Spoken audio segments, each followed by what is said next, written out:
અને માસા હેમલ અને નીતા મિસે લગભગ બધું કહી દીધું. એટલે જે પાર્ટ કદાચ ઘણાને ન ખબર હોય એ હું આજે કહેવા જઈ રહી છું. એટલે જેમાં આનંદ પણ આવશે અને જૂની યાદોમાં પણ ખોવાઈ જશે. એમની ક્વોલિટીઝ તો કહેવાઈ ગઈ, એટલે ફરી એને એ જ વસ્તુ રિપીટ નહીં કરું, પણ એક એવી સરસ વાતો કે બધાને જ મજા આવી જાય. માસી શબ્દ કહીએ ત્યાં જ એનો અર્થ આવી જાય. માસી, માં જેવી, માં ગણો કે માસી ગણો એક જ.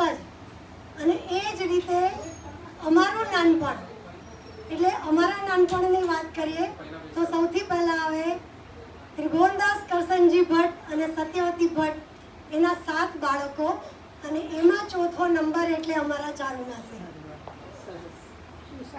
શું વાત કરીએ ત્યારની, એવડું મોટું કુટુંબ. જ્યારે મારો જન્મ અને અમે બધા હતા ત્યારે અમે લગભગ 20-25 જણાનું કુટુંબ, અને ત્યાર પછી આગળ ચાલ્યું હોય તો વધી ગયા. પણ ત્યારની વાત કે જ્યારે ચારુ માસીના લગ્ન નહોતા થયા તો મંદિરવાળું ઘર, અને મંદિરવાળા ઘરમાં દરેકે પોતાની જવાબદારી પોતાની મેળે જ સ્વીકારી લીધેલી હોય. અને એ જવાબદારી સ્વીકારવામાં દરેક બેન કે ભાઈ ક્યાંય ઊણા ન ઉતરે, અને એટલું સરસ એકબીજાનું સંગઠન અને કામનું મેનેજમેન્ટ જુઓ તો ખુશ થઈ જવાય. આજે આપણે મેનેજમેન્ટના ક્લાસ કરીએ, પણ એ ક્લાસ અમે તાદરશ થતા જોયા છે, જ્યાં ઘરમાં એક વ્યક્તિ સુંદર રીતે કામ કરતી હોય. હવે એમાં બીજા બધાની વાત પછી ક્યારેક કરશું. આજે આપણે ચારુ માસીની વાત કરીએ તો દરેકે જ્યારે પોતાની જવાબદારીઓ સંભાળી હોય, એમાં જ્યારે જન્માષ્ટમી, દિવાળી અને વેકેશન, કે જ્યારે અમે આખો ઢગલો પારડીમાં હોઈએ, અને એ ઢગલા હોય ત્યારે જે મેનેજમેન્ટ જોવા મળે, એ જેટલા મારી સાથેવાળા છે એ બધાને ખબર કે એટલું સરસ મેનેજમેન્ટ. એમાં ક્યાં ક્યાં વાત આવે, શરૂઆતથી કરીએ તો નાસ્તો કે જમવાનો, એ બધામાં જમવાનો સમય નક્કી થાય એટલે વાડામાંથી કેળના પાન તોડીને લાવવામાં આવે. એને ધોવાય, લૂછાય, એને સુંદર રીતે કટ કરી, અને એ ટ્રેનિંગ અમને મળી સાથે સાથે. એટલે એ કટ કરી અને દીવાનખાનામાં જે 2 પંગત મંડાય, અને એમાં બધાને બેસાડીને જ્યારે એક સાથે જમવા બેસાડાય, અને ટોટલ ડિસિપ્લિન હોય. એમાં જરાય આડાવડાને, કોઈ છોકરા તોફાન પણ ન કરે. ચારુ માસીનું એટલું હેન્ડલિંગ સરસ હોય. અમને બધાને બીજા બધા પોતાના કામમાં હોય, એટલે જે નાના બાળકો હોય એ બધાને નવડાવવા, ધોવડાવવા, તૈયાર કરવા, એ પણ એ લોકોનું જ કામ. ચારુ માસી અને બિંદુ માસી, એટલે મારી સાથે નામ તો ક્યાંક આવી જ જાય બધાને, કારણ કે દરેકનું મેનેજમેન્ટ અલગ અલગ હોય. એટલે બહારના કામ જે સંભાળતા હોય એટલે ચારુ માસી અને બિંદુ માસી સાથે હોય.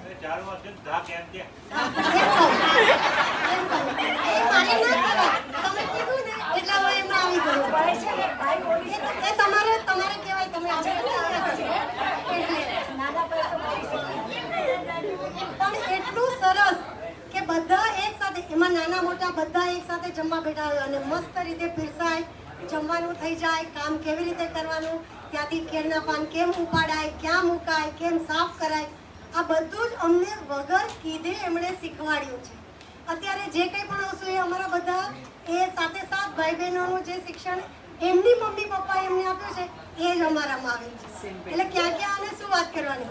પછી દિવાળી વખતે તો અમારા નાના ફટાકડા લેવા લઈ જાય, અને બીજા બધા મારા પપ્પા હોય કે જુનાગઢ વાળા માસા હોય કે હાપાવાળા, એટલે આ મીનુભાઈ છે, મીનુભાઈના પપ્પા હોય, એ બધા પણ ફટાકડા લેતા આવે. અને પછી એ ફટાકડાના ભાગ પાડવા એટલે ચારુ માસીનું કામ. અમારા દરેકને ભાગ પાડી આપે સરખા, અને પછી દરેકની થેલી તૈયાર હોય, પોતપોતાની જગ્યાએ લટકાવી દેવાની. એમાં ચોરી કરાય નહીં, અને તોય ચોરી થતી, એટલે પછી ફરિયાદ થાય. એટલે આ બધી વાતમાં કહેવાનો મતલબ એ કે એટલું સરસ કામ, અને ડિસિપ્લિન તો ખરેખર સરસ.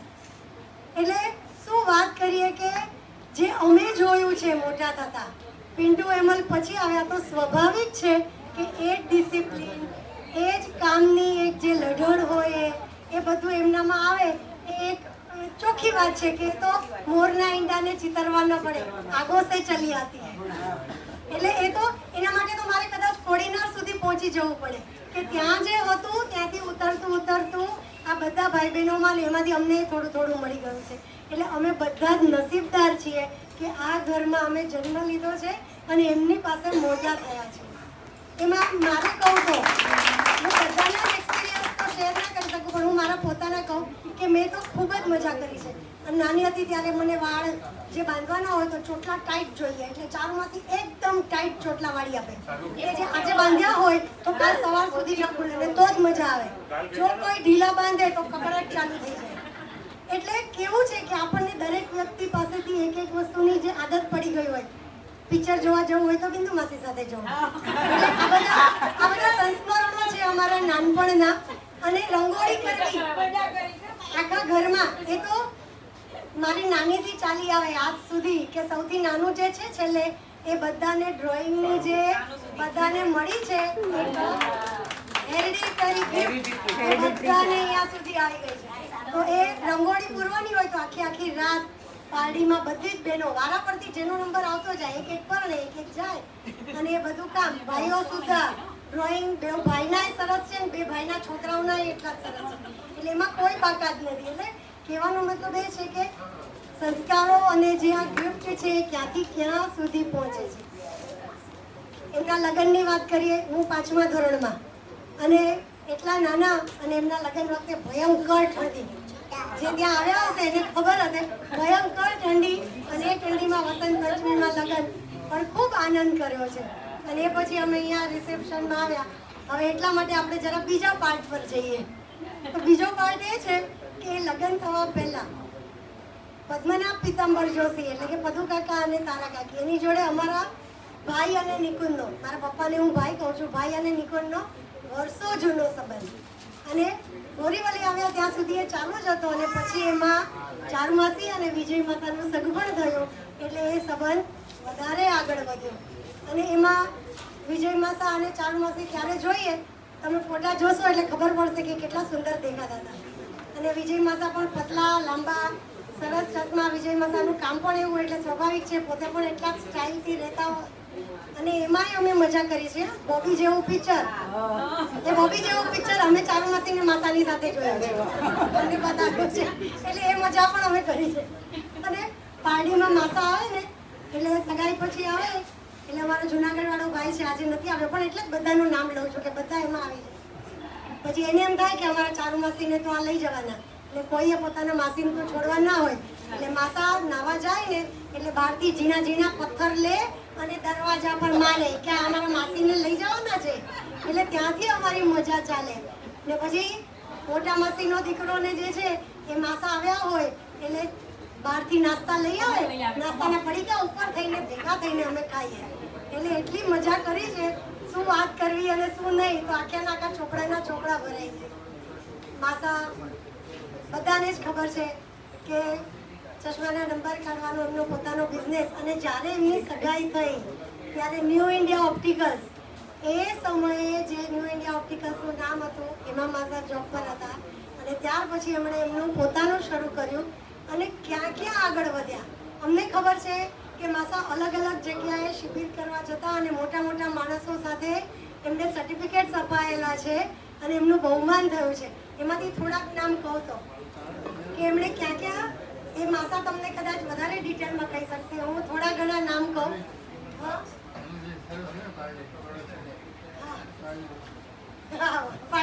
પાડીથી પ્રોડક્શન બરાબર છે, ત્યાંથી ચાલુ થયું, ત્યાંથી પહેલો કેસ અને પછી ચાલુ. પણ માસાનું જે અચીવમેન્ટ જોવા જઈએ તો એમના સર્ટિફિકેટ જોઈએ તો આપણને ખરેખર એમ થાય કે કેવડા મોટા માણસો સાથેના એમના સંબંધો. મફતલાલ ગ્રુપો તાજમહેલ હોટલમાં ત્યાં આગળ એમને સર્ટિફિકેટ્સ અપાયેલા છે. MP કાશી વિશ્વનાથ, પછી કચ્છમાં નારાયણ સરોવર, હૈદરાબાદ અને આપણા અહીંયા વસઈ વિરાર આગળના નાના નાના ગામડાઓ હું ભૂલતી ન હોતો. માસા સતત ત્યાં શિબિરો કરવા જતા અને મોટા મોટા MLAs ત્યાંના કે રાજકારણમાં હોય એવા માણસો એમનું બહુમાન કરતા અને ત્યારે અમે એ ફોટા જોતા. એટલે બંને જણની શું વાત કરીએ અને બાકીનું હેમલે કહી જ દીધું. એ તો એમના જીવન પરથી આપણે જોયેલું છે. અને એ બધામાં ચારુમાસી એમાં ભણ્યા પછી એક સરસ વાત કે નંદુ કાકા અને તારા કાકીના ઘરની અંદર જ્યારે ચારુ માસીના લગ્ન થયા ત્યારે પણ 12 જણનું કુટુંબ અને ત્યાર પછી વધતા વધતા એ લોકો 18 જણ પણ આવ્યા. હું ત્યારે નાની હતી પણ મને ખબર કે બધા પણ એ લોકોના ઘરની એક ખાસિયત જે કેવી પડે કે ત્યારે પણ ને અત્યારે પણ એક પણ વ્યક્તિનો ઊંચો અવાજ કદી સંભળાય નહીં અને એ બધા જ કહેશે કે કદી એ ઊંચા અવાજે એકબીજા સાથે વાત નથી કરી, નથી બીજા કોઈએ કે નથી ચારુમાસીનો અમે કદી અવાજ સાંભળ્યા. એટલે જે ક્વોલિટીઝ છે એ ક્વોલિટીઝ તો આપણે ધ્યાનમાં લેવી જ પડે અને આપણામાં ઉતારવી પડે. એટલે અમે નાના હતા પણ એ સતત અમે જોતા રહ્યા છે કે ત્યાંથી એ બેવે પોતાના જીવનનું હેમલે કીધું એમ કે એક રસ્તો બતાવ્યો છે કે જીવનના કેટલાય ઉતાર ચઢાવ અને એ ઉતાર ચઢાવને બહુ સરસ રીતે પસાર કરી અને આજે 50 વર્ષ ઉજવી રહ્યા છે. તો શું ને આનંદ, શું ને મજા, અને એમાં છોકરાઓ ને એની છોકરીઓ એટલે એ આપણા માટે ખૂબ આનંદનો અવસર છે. એટલે એ પ્રસંગે ચારુમાસી અને માસા આવા વધારે ને વધારે વર્ષો ઉજવતા રહે, અમને બોલાવે એવી જ અમારા બધાની શુભેચ્છા. મારા અને હર્ષના ચારુમાસી અને માસાને પ્રણામ.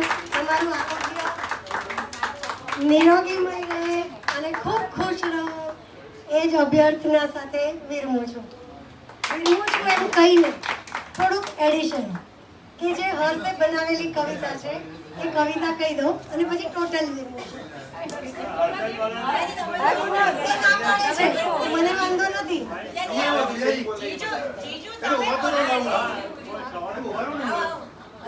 કારણ કે કવિતા લખવાનો મારો શોખ નથી અને એ આવડત મારામાં નથી. હું બોલી શકું છું. ઓકે.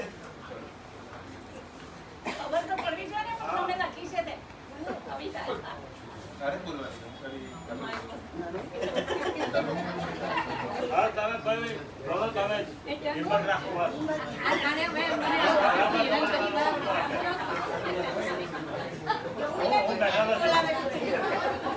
કે આમાં મારો કઈ હાથ નથી, એને નથી બોલવી. બધાને જ ખબર છે આજે છે ચારુમાસી અને વિજય માસા ના લગ્નની સુવર્ણ જયંતિ. આજે ચારુમાસી અને વિજય માસા માટે છે દિવસ વિશેષ. 50 વર્ષ પૂર્વે તેમણે કર્યો હતો દાંપત્ય જીવનમાં પ્રવેશ. તેમના લગ્નની સુવર્ણ જયંતિનું છે આજે અણમોલ પર્વ જે ધામધૂમથી ઉજવવા બધા કુટુંબીજનો ભેગા થયા છે. સર્વ વસંત પંચમીને દિવસે 1975માં થયા તેમના લગ્ન. જોશી કુટુંબના દાંપત્ય જીવનમાં થઈ ગયા તેઓ મગ્ન. ઈશ્વર કૃપા કરતા તેમાં થયું પ્રેમલ અને હેમલનું એડિશન, જેમના થકી પૂરું થયું ચારુ વિજય રચિત જોશી ઉપવન. પ્રેમલ હેમલ લાયક થતા થયું ગ્રીષ્મા અને બિનલનું આગમન.